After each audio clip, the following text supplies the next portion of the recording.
In this tutorial, I'm going to show you how to make a cushion cover with an invisible zip at the bottom.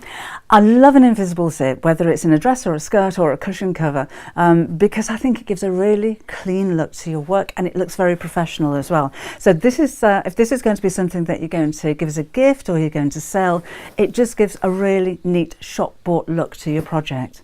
Now the cushion cover I'm going to make here is the one with the piping in the seam.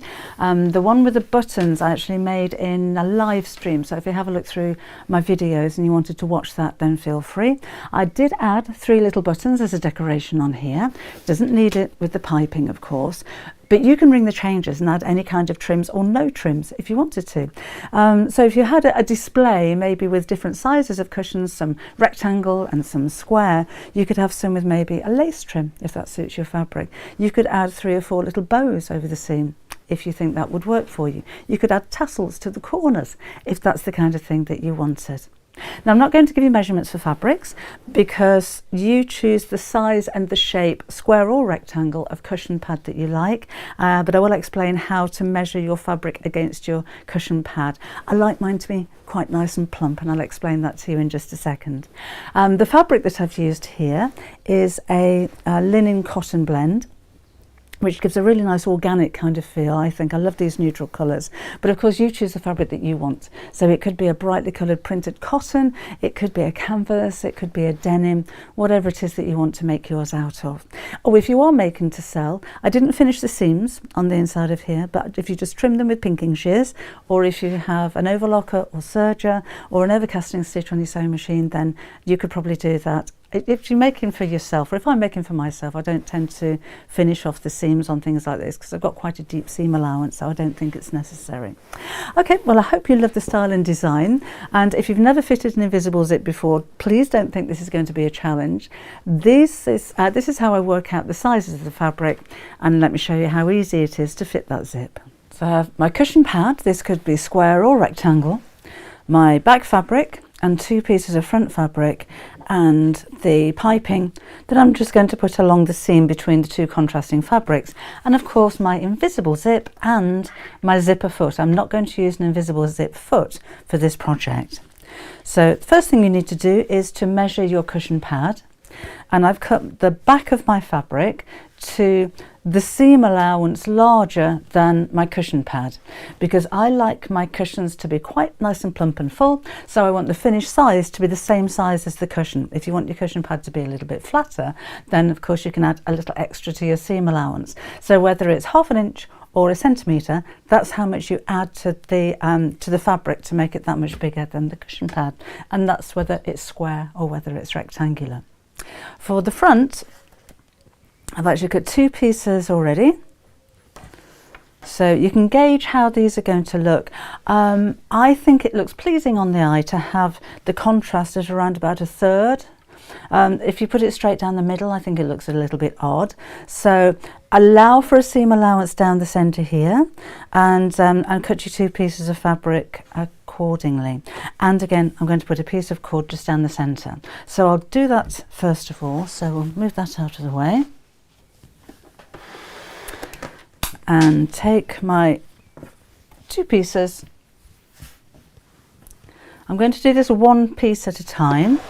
I will put the zipper foot onto my sewing machine to pop the cord in there as well. And I'm just using a shop bought piping cord, I didn't make this one. So let's line up the edge of the cord to the edge of the fabric and sew straight down. Now you can pin this if you prefer. I find it just as easy not to, so I'm just lining up the raw edge of the fabric to the edge of the piping and sew reasonably close to the actual cord. We're going to sew a little bit closer when we put the second half of the fabric on.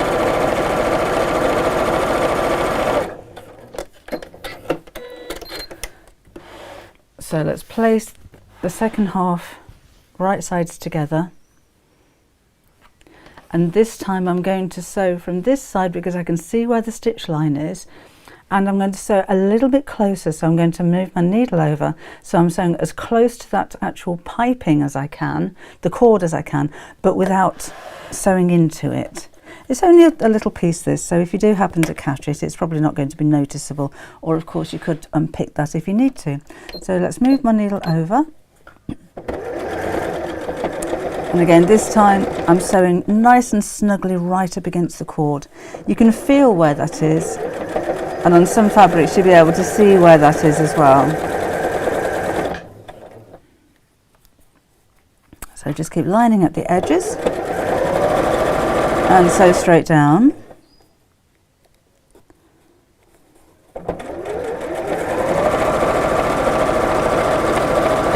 And then at this point we can just open this up and make sure that we're happy. So if you've got a little bit too close, or I tell you what, I think I'm a little bit far away at this end, I'm just going to go over that again and sew a little bit closer to the cord.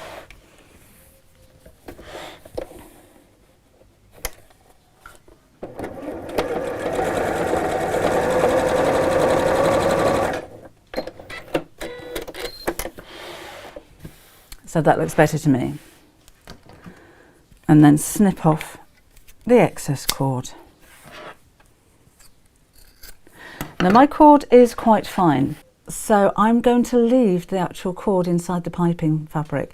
If your fabric is a little bit bulky, or so if your cord is a little bit more bulky, then it may be an idea to just pull out some of the end of the string a bit from inside the fabric casing and trim it back to the seam allowance. So basically you'd have the end bit here that's flat, and that's going to be less lumpy in your seam. But with a finer cord like this, it's absolutely fine to sew over it. You're not going to get any skip stitches or anything like that. So let's get to the invisible zip. Now if you're not aware of what these are and what they look like, with a regular zip you'll see the teeth or the coil sitting on the top of the zip.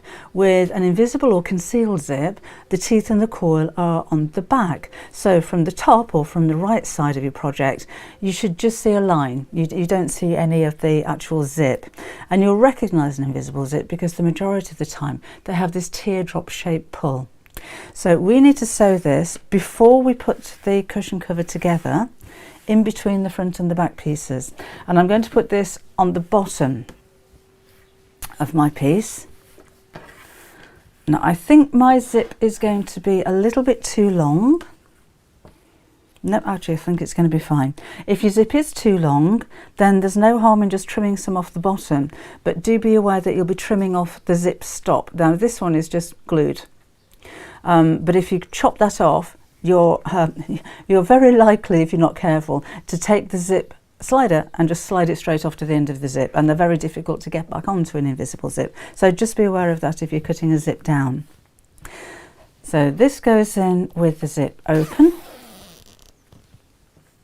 and right sides together. So it's worth taking your time with this, because if it's the first time you've fitted an invisible zip, it can get a little bit twisted. So let's lay the zip out flat, right side up, my fabrics right side up, and I'm going to place this right sides together to the side of my my cushion cover, sorry, concentrating, with the same distance from the top as I do from the bottom.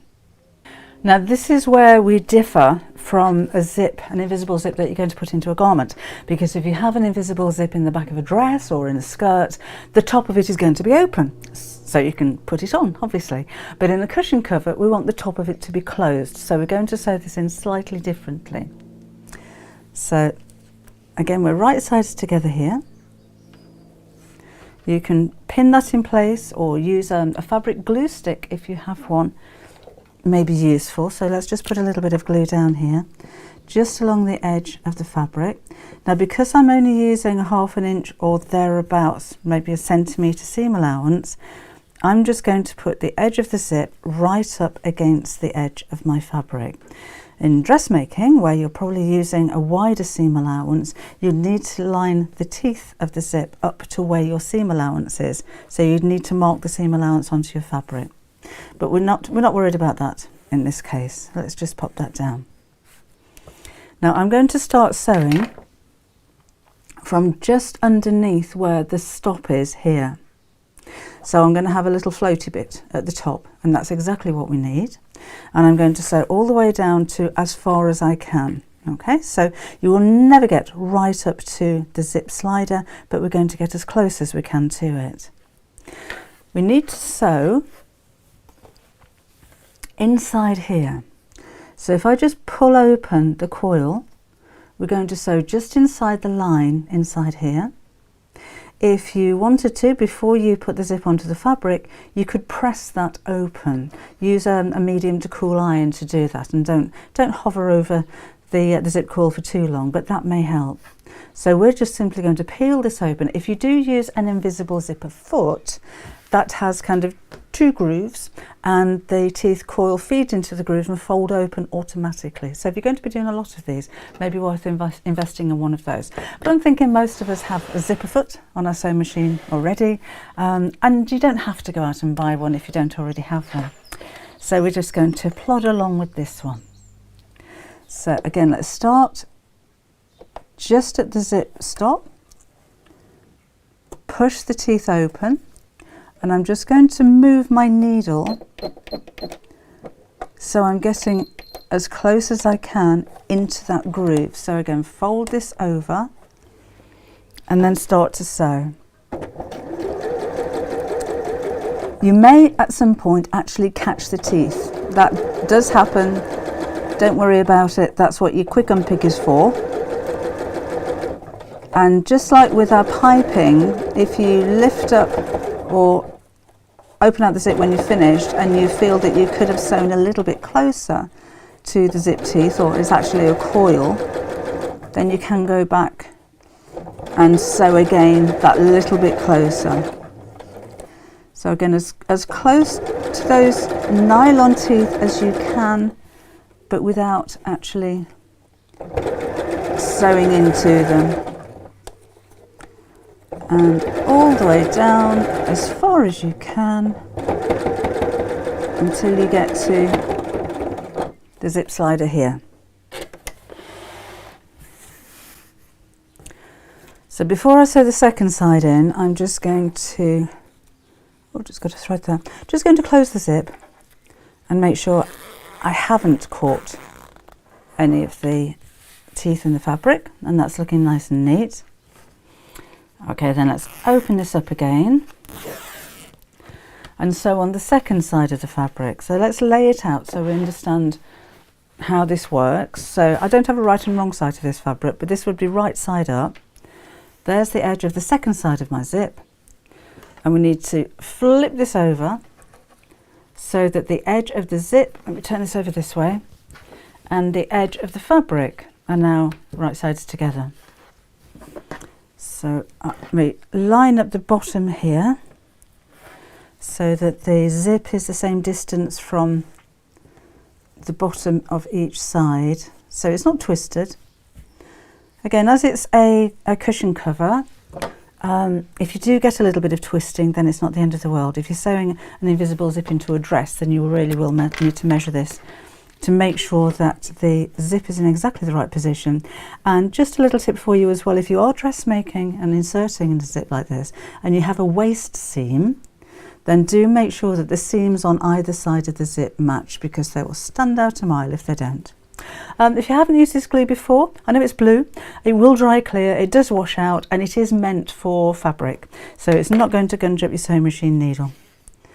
Right, so let's just pop this on here. Pin it if you don't have the glue. That's just, I think, a more convenient way of holding it in place.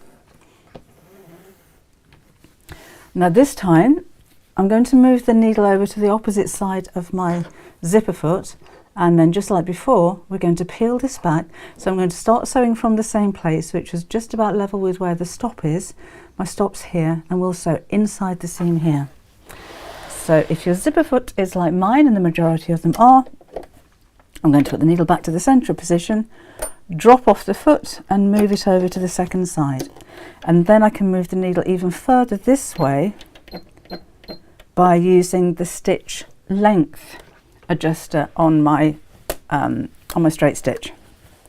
Sorry, the stitch width. most of your sewing machines, you should be able to do that if you have a domestic sewing machine. So let's start again here. Pull open the zip coil away from the tape and sew.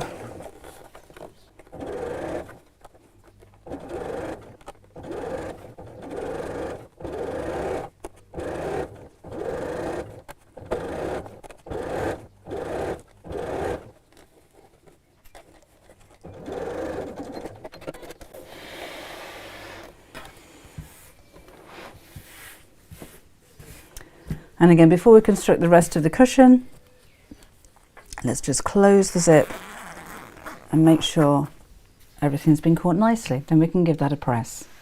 When you've put the zip in, let's just press that away from the teeth a bit. You may find that your fabric's twisted somehow as you're sewing it, so you'll take it out from under your sewing machine and think, oh no, I've sewn it in wrong. Don't unpick it at this point. If your raw edges are sewn together, it's more than likely that you've just got a twist in the fabric, so just have a go at undoing that before you worry about unpicking zips because you think you've done it wrong. So I'm just going to give this a quick press because it's easier to do this now than later on. And then we'll finish the rest of this seam and sew the cushion cover together. I think once you've fitted an invisible zip, everything is going to have an invisible zip in it because they're actually really easy. And they look so clean and so professional, I think. Particularly if you're making things to sell, or you're gifting your cushion cover. It does give it a really nice, neat, professional finish. Okay, so just press along here. It's better. Things always look better when they've been pressed, don't they?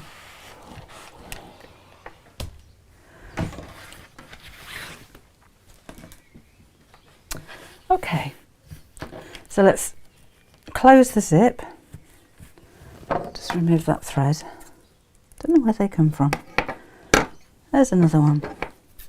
I don't want that cutting caught up in the zip. So we'll close this now. And then fold it over so the two right sides are together. And where I left the loose bit at the end of the zip here, I'll just move that slider out of the way.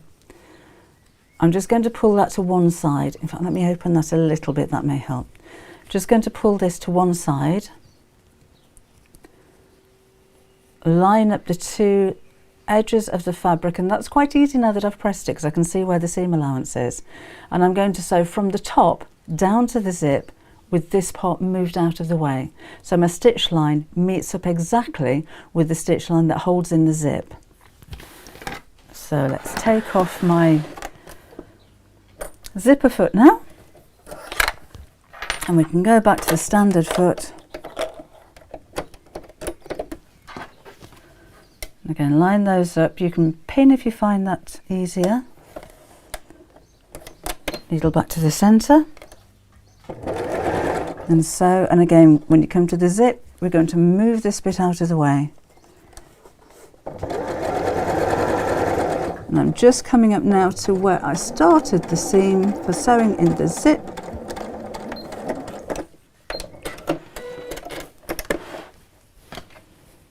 So when the zip's closed, it disappears straight into the seam. So you shouldn't really see any part of the zip apart from that little telltale sign of the zip pull. And do make sure that you backstitch when you come to the end of the seam, because there may be a little bit of pressure on this area when you put your cushion pad in. So let's go to the opposite end and we'll do just the same. So this is the bottom of the zip. Pull that out of the way. Let's line up the edges of the two pieces of fabric and sew the seam. You could use your glue stick here as well if you want to just hold that little seam together. Pull this out of the way, right up to where that stitch line is, reverse stitch, and that's the bottom end. So again, from the end of the zip to the end of the seam, that just needs a little press, then you shouldn't be able to see that at all. So now we'll sew the rest of the cushion cover together. So let's fold this over, right sides together. Make sure the zip is open, because otherwise you will have difficulty turning it the right side out.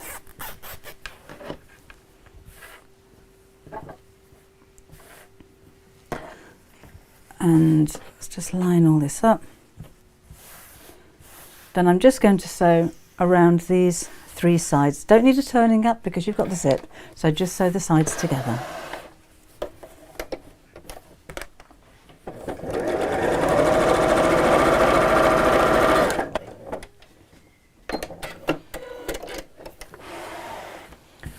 I'm going to just cut across the corners, just to cut down on the bulk when I turn this the right side out. There we go, and let's turn it through and pop in our cushion pad, and then we're finished. So let's push out those corners. If you have a turning tool or a knitting needle, that may help to push the corners out. Last one here.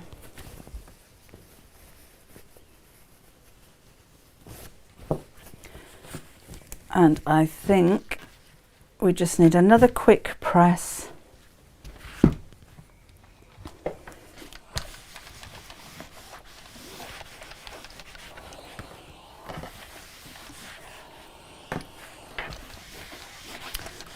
And then we'll put the cushion pad in.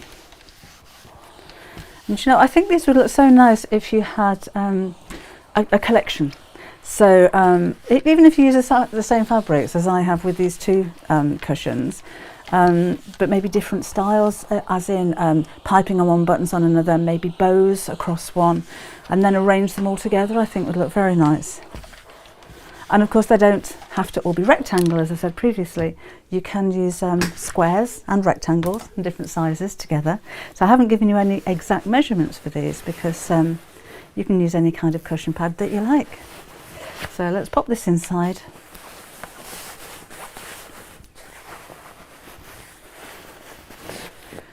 Push the corners into the corners. Let's close over the zip.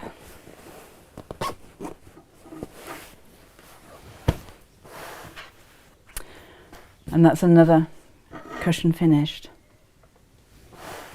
So you can see how simple this is, but again, it's having, I think, the invisible zip in the bottom that makes the difference and gives it a really professional finish. And like I said before, if you are going to gift this or sell it, I think the zip makes the difference, but you can see how easy that is to fit now as well. So I can imagine everything, your clothing, your attire, your dresses, your skirts, your cushion, everything's going to have invisible zips in for now when you realise how easy it actually is. So I hope you enjoyed this. I hope you made lots, and I shall see you again next time. Bye bye.